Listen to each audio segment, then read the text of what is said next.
Hello, everybody out there. My name is Jeremy Porter, and this is Angelia Ruff, and we are with CANI Property Management. CANI! I thought we were doing that together this time. I thought. No. All right. We didn't discuss that. All right. Can't I? Okay. We've been having a enthralling conversation Enthralling. around Airbnbs and long-term rentals. Well, yes, we have. And I have a very interesting question on this one that kind of got to think about this one. What do investors usually overlook when they switch from a long-term to an Airbnb?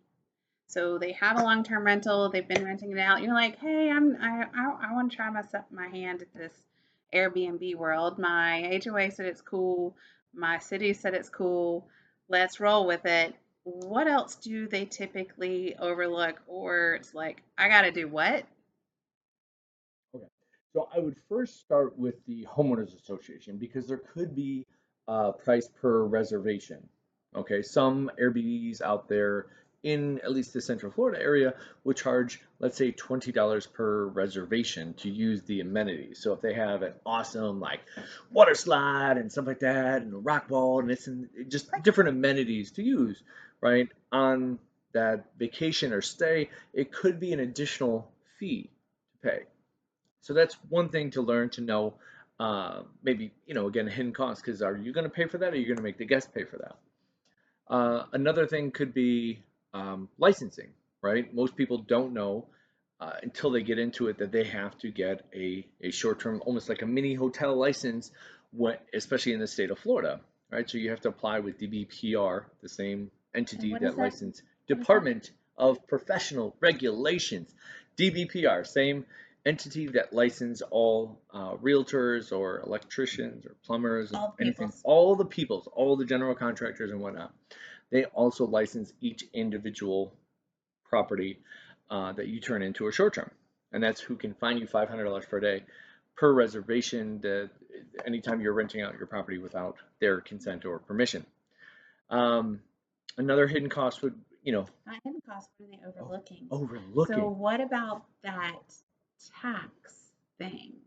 Oh, the TDT. The TDT, yes. TDT. So what does TDT stand for? TDT stands for Tourist Development Tax. It is a county tax. I think off the top of my head, it's 6%. Does that sound right? That sounds about Person right. who cuts the checks. So it's 6% of the reservation. As of the time of this video. As of the time of this video. Now that's a cost that could be a pass-through, meaning you put it on your booking site, Airbnb, VRBO, you put it on there as well.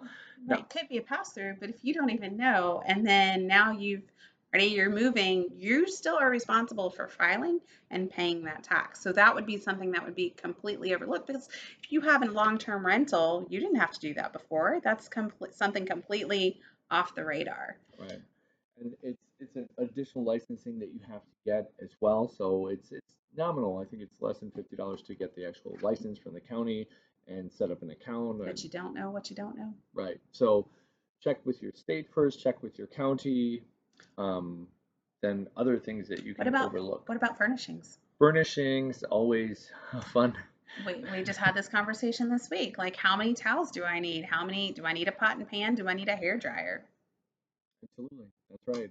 And mind you, you're not going to be one and done, right?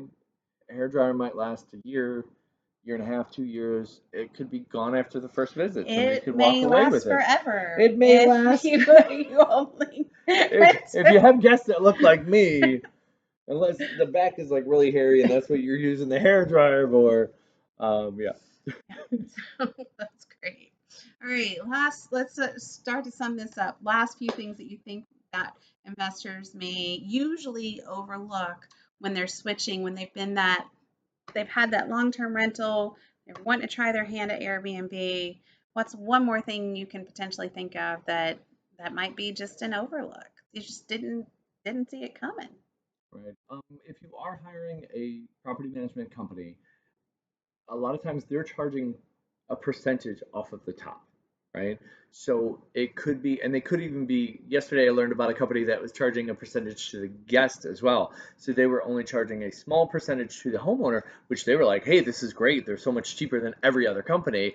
But then when they factored in how much they were charging to the tenant, which is overall going to lower their reservations and lower the price that they can get for the property, if they're charging an additional percentage to the guest.